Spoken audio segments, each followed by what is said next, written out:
Guys, I just wanna know that Paulo Cruzada was already been scolded by his parents.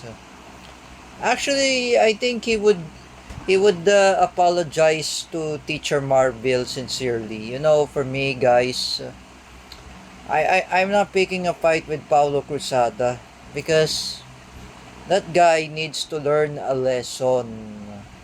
Oh, like me, for me, guys, I don't want to bully, for example, Mom Teacher Kel, Eskel Penumbra, that was her husband or boyfriend, or I don't want too much bullies. Oh, and you know, guys, let's end this cyberbullying in social media, even in Facebook. Me, I already apologized to Teacher May Tiburcio, sincerely. Oh, but actually, I removed Teacher May Tiburcio in my enemy list. She has no connection with Paulo Cruzada.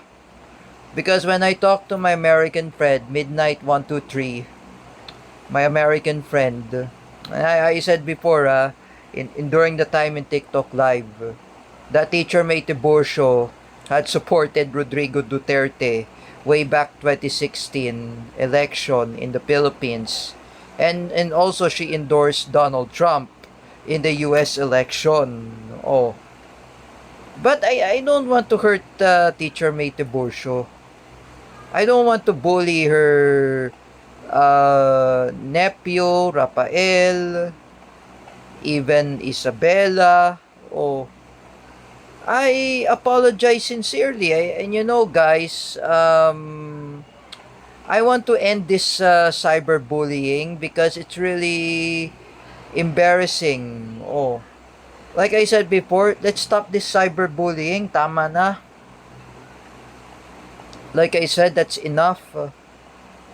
And this is for my lesson to my arch enemy, Paulo Cruzada. Oh, the friend of Jordan Bunagan. You should need your lesson. By the way,